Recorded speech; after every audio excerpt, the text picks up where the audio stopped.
Thank you, sir, but don't worry, I've already got COVID, so I can't catch it again. I had a Democrat ask me during the session, hey, Skis, have you had COVID? I said, yeah, I did. And they said, what was it like for you? You know, you had asthma, you have one of the comorbidities. And I said, really, all it was a headache for about 2.5, 3 months. I said, it's a lot like dealing with Democrats during the session. I gotta get that drummer up here. All right, folks, now I know that I'm extremely partisan.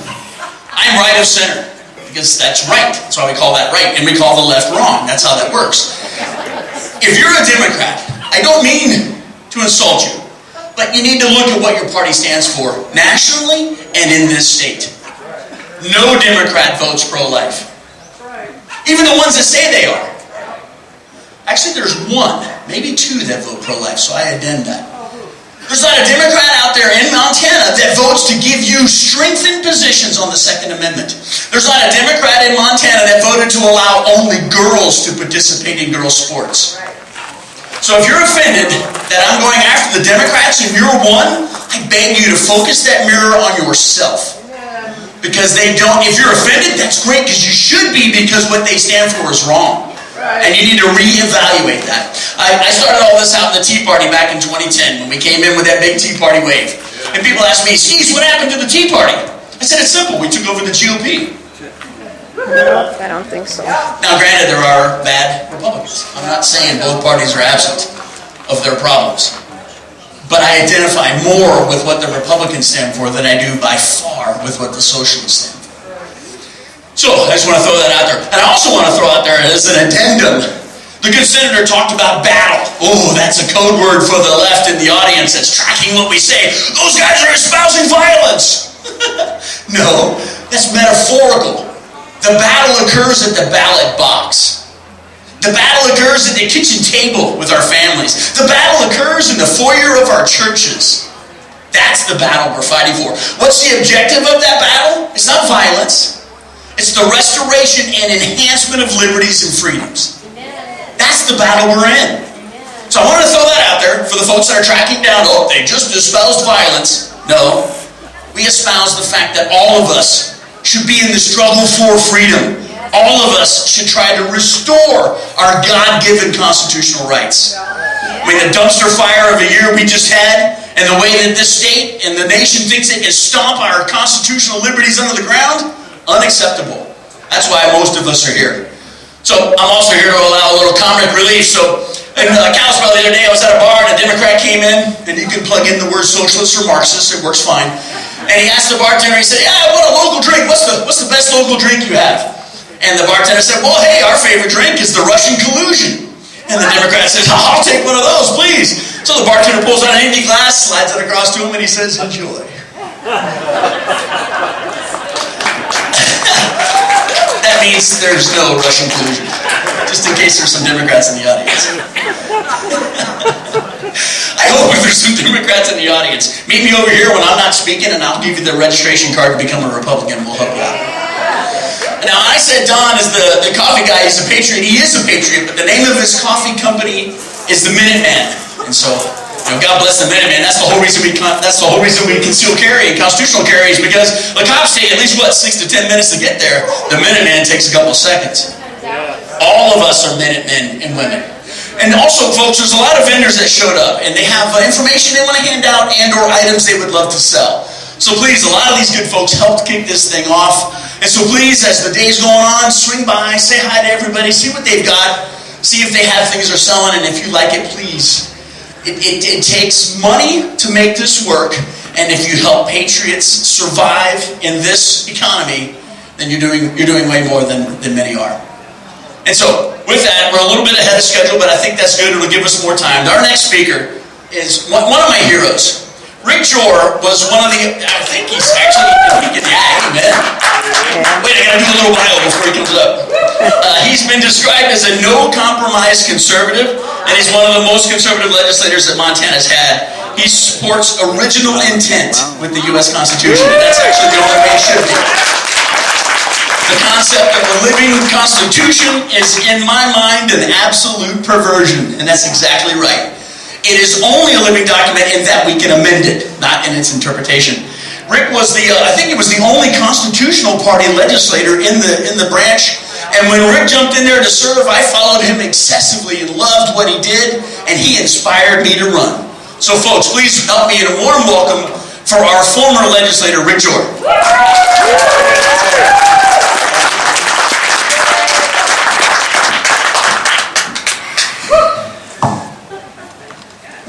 Well, thank you very much. I'm honored to be here. I appreciate the chance to convey some thoughts, and I'm actually going to be, I think, expanding a little bit on Bob's, some of the things that Senator Brown brought up, especially pertaining to self-government.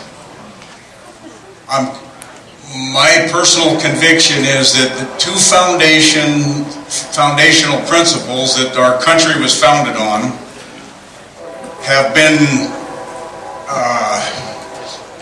forgotten or at least misunderstood, and so I want to address those two things. Number one is self-government, the principle of self-government, and the rule of law.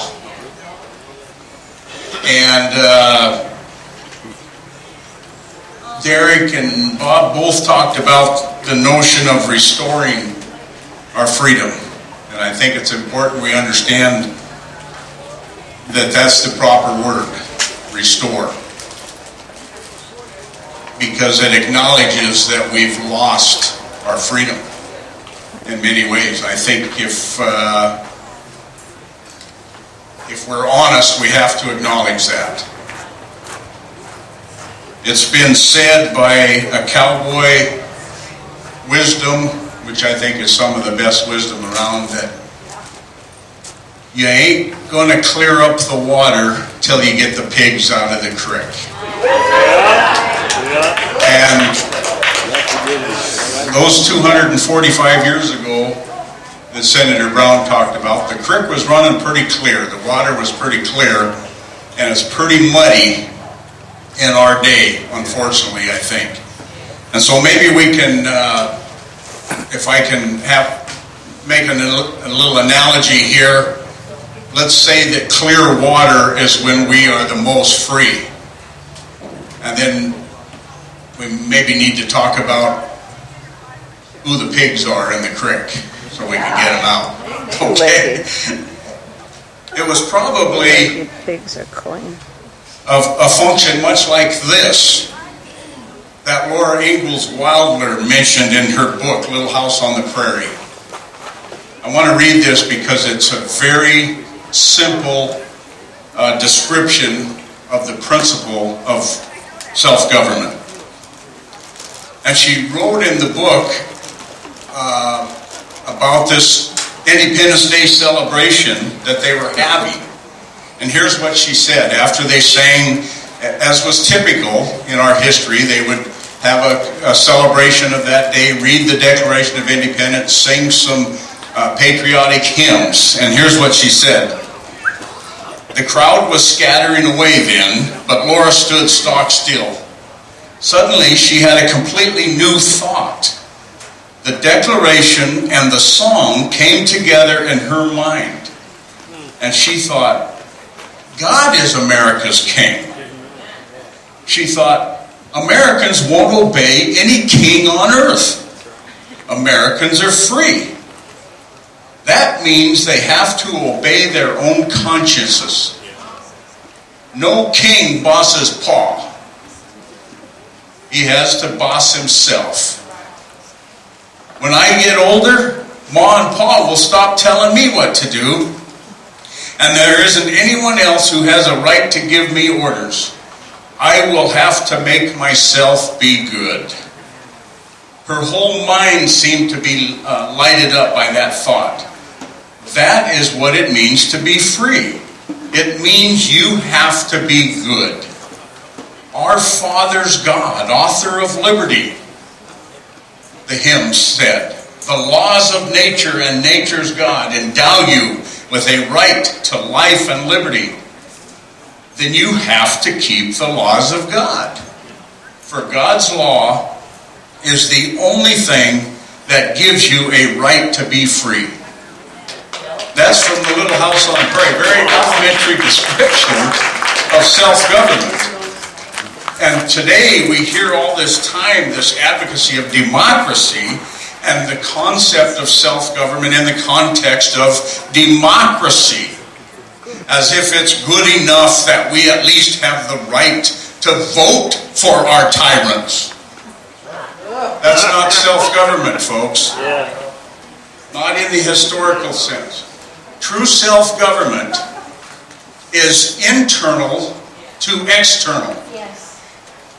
Advocating external liberty without an internal transformation, in other words, in Laura's words, bossing yourself and making yourself be good, results in licentiousness, not liberty. Edmund Burke, I love this quote. You know Edmund Burke? He's famous that all that's necessary for evil to triumph is for good men to do nothing.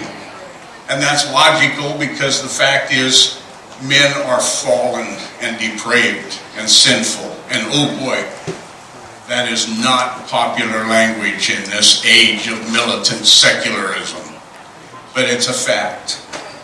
Edmund Burke said, men are qualified for civil liberty in exact proportion to their willingness to place chains upon their moral appetites. The less there is within, he said, the more there must be from without. It is written in the constitution of things that men of intemperate minds can never be free. Their passions forge their fetters. We sing about self-government in our hymn, in the patriotic hymns. America, America, God, mend thine every flaw. Confirm thy soul in self-control, thy liberty in law. That's the principle of self-government. That's what self-government means and what it intended and what it was historically in this country. And the reason that's one of the harshest requirements of freedom is that simple fact that men have to internally boss themselves. I'll use Laura's words, that's catchy. Because of the nature of man. Malcolm Muggeridge addressed this in a very witty way, I thought. The depravity of man is at once the most empirically verifiable reality, but at the same time the most intellectually resisted fact. Malcolm Muggeridge.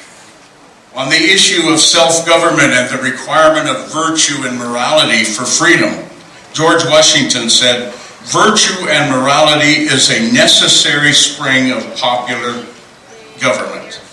Human rights can only be assured among a virtuous people." Benjamin Franklin, "Only a virtuous people are capable of freedom."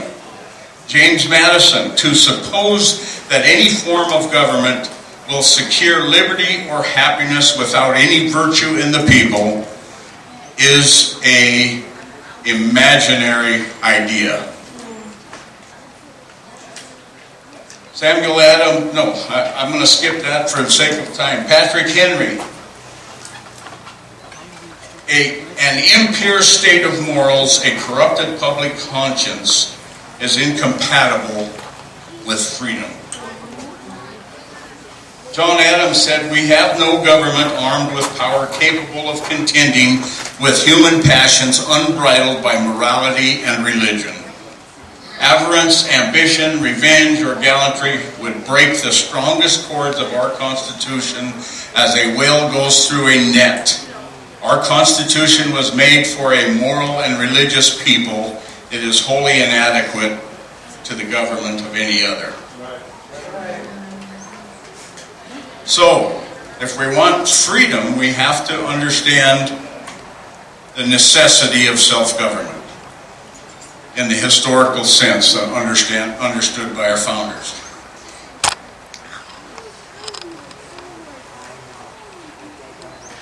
When we refuse to do that,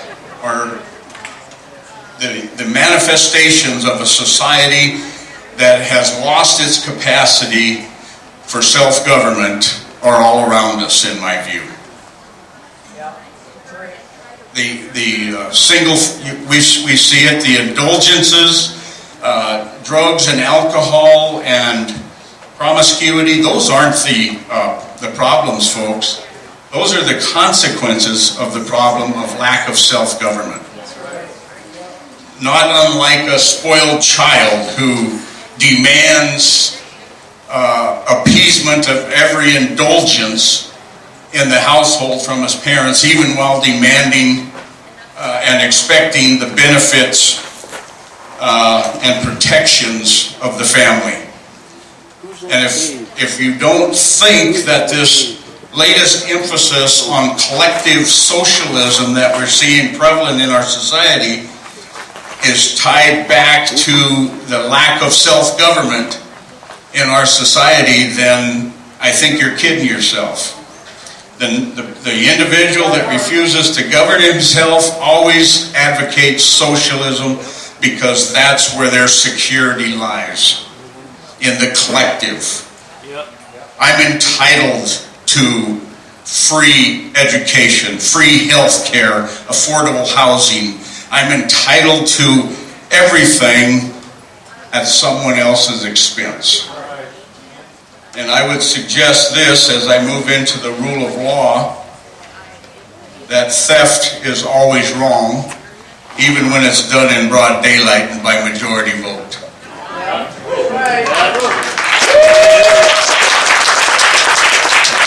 So, the rule of law, this is interesting, and I think it's so misunderstood.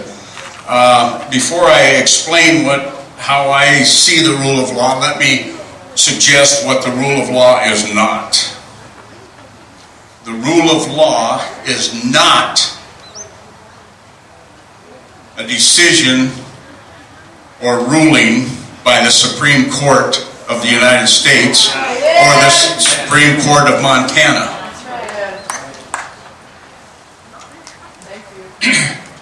I need to remind you of this simple fact. Article 1, Section 1 of the U.S. Constitution is very clear. It says, all legislative authority herein granted is vested in a Congress of the United States. All legislative authority. Supreme Court decisions are not law. I was just recently watching a confirmation hearing in the Senate for one of Biden's nominees. And numerous times, as she was being challenged on her clear advocacy of this notion of a living constitution, which, by the way, folks, if it's a living constitution, there is no constitution. Because it means whatever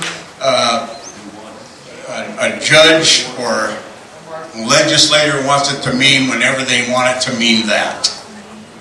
It means what it says, but she kept repeating this notion that the Supreme Court has decided such and such a case, and that, so it's the law of the land, and I will be bound by that. No, she's bound by her oath of office, which is to uphold the Constitution, not a ruling of the courts. The Constitution or the annotated I'm convinced that unless we understand Samuel Rutherford's Lex Rex, that we really can't understand the principle of the rule of law. Okay. Samuel Rutherford was a Scottish preacher, and he wrote a book, Lex Rex. That's Latin for the law and the prince. He turned Rex Lex around to challenge the notion of divine right of kings. Rex Lex is the king before the law. In other words, the king is the law. Lex Rex, Rutherford said, the law is the king. So we often hear today that, well, the rule of law is that everyone's under the king, under the law. And that's true. And that was the basis for the Declaration of Independence and the principle of claiming that the King George, was no longer fit to be the ruler over a free people, because he was the violator of the rule of law. It's very frustrating for me when I hear sometimes today, and I often have, sermons on Romans 13 and the principle of appropriate submission to authority. And there will be suggestions that maybe the 56 men that signed the Declaration were violating the rule of law, when in fact they were upholding the rule of law. It was King George who was in violation of the rule of law. So Rutherford said, no, king, the law is the king. You are under the law. So what is the law? Blackstone's commentaries, I think, says it well. This, I'm sure you're familiar with the commentaries on the law. William Blackstone, very influential on the founders. This law of nature being coeval with mankind. Coeval is, I looked that word up. It means basically born at the same time as man. Being coeval with mankind and dictated by God himself is, of course, superior in obligation to any other. It is binding over all the globe, in all countries, and at all times. No human laws are of any validity if contrary to this, and such of them as are valid derive all their force and all their authority mediately or immediately from this original. And it is only that principle of the law, of the rule of law, which is contrary to divine right of kings, by the way, that the Declaration had legitimacy and force. So that brings us to the rule of law in our country, and how do we determine that? I have in my library a set of books that I deem perhaps the most precious of all my books. Man-made books. Don't misunderstand me and think that it supersedes the scriptures, okay? The original constitutional law by the Honorable John Randolph Tucker, copyrighted in printed I think in 1899. It's his commentaries on the Constitution. Tucker's Constitutional Law, Source of Sovereignty and Power, page 66, paragraph 54. I want to read this whole paragraph, so please bear with me. I may insert some comments because I think it is so wonderful and so profound. So here's what Tucker says regarding the rule of law. This principle, the supremacy of the body politic as constitution maker and the subordination of the government as the delegated agent of the body politic, with no powers but those derived from the body politic by virtue of the Constitution, is therefore the foundation of American constitutional law. All acts of every department of government within the constitutional bounds of power are valid. All beyond bounds are iratum et inane, Latin for null and void.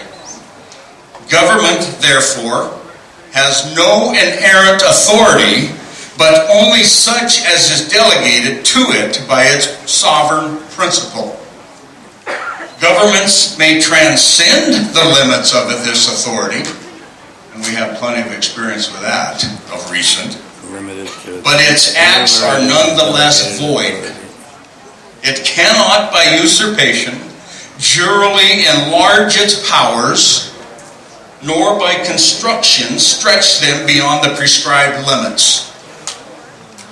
The idea that usurpation or necessity or a supposed extension as the consequence of custom or progress of society can make jure any power not constitutionally conferred is contrary to American political science, fatal to the liberties of the people, and is only a wicked pretext for the violation of sworn obligations. Remember, he wrote this in the 1890s. Such an idea would really mean this: that persistent usurpation of power by a government acting under the prescribed limitations of a written constitution could amend and change that constitution, by which its terms can only be amended and changed by the body politic itself.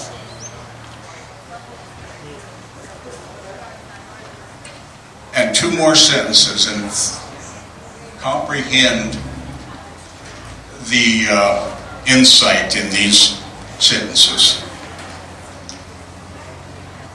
If government usurped this authority, it would make government a self-creator of its own powers instead of the creation of the body politic with only delegated powers. It would take sovereignty from the people and vest it in their government and transfer all political authority by flagrant usurpation from the body politic to the omnipotent government. Written constitutions would be destroyed, and the self-usurped omnipotence of irresponsible government would be erected upon their ruins.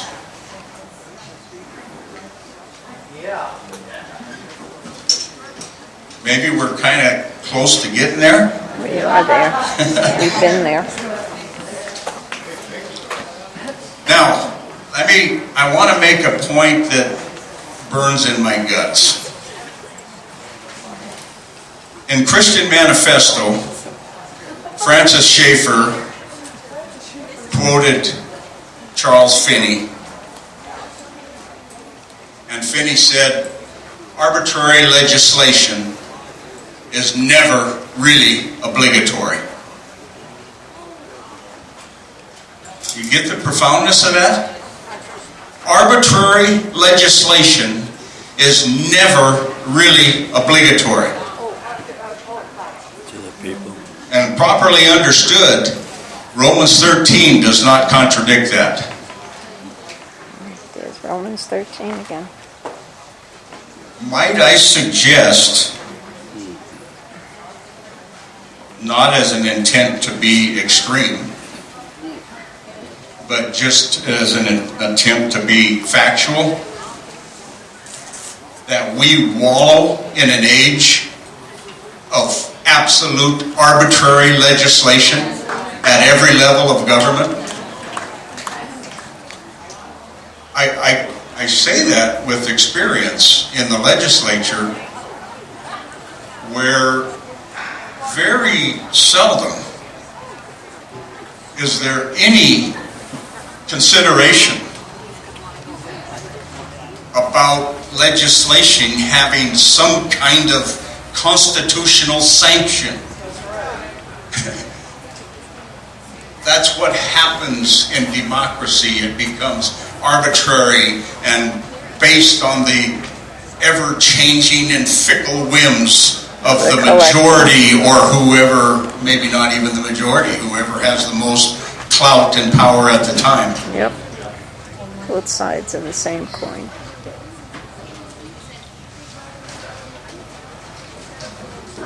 A serious charge, I guess. I'm thinking but as an example, if you go on the congressional website in 2011, the Republicans were able to enforce, get a rule change in the House of Representatives that requires a constitutional authority statement on all legislation emanating from the House. if you read those constitutional authority statements on both Republican and Democrat legislation, it can only legitimize the legislation by and large, almost across the board, if you embrace a living constitution theory. Because they'll typically quote Article 1, Section 8, Clause 1, the General Welfare Clause, which under that interpretation means there is no limitation on the federal government, the power of federal government. Or they will quote Article 1, Section 8, Clause 19, if I remember, Clause 18 perhaps, the necessary and proper clause. Totally misusing those clauses and what they were intended to mean. Madison pointed out very clearly in the Federalist Papers, I think Federalist 45 or 41, that the General Welfare Clause in Article 1, Section 8, Clause 1 was simply a prefatory introduction into the enumerated powers that were to follow, It's been interpreted by our courts and others to basically be open-ended, unlimited authority for the federal government. Total perversion of original intent. So if you get a chance, you might be interested in look at those. So I want to end up saying this.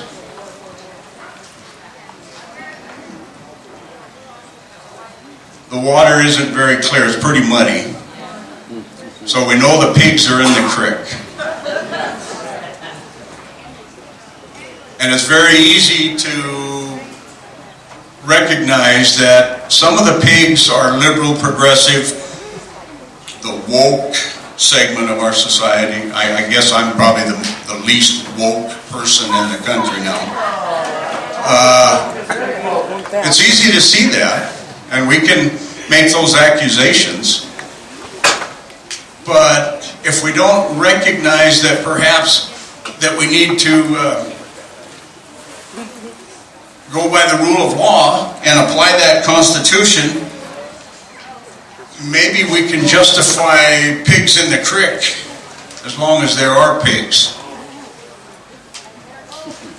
And they go by the name conservative or Republican even. Ooh, boy, that's hard.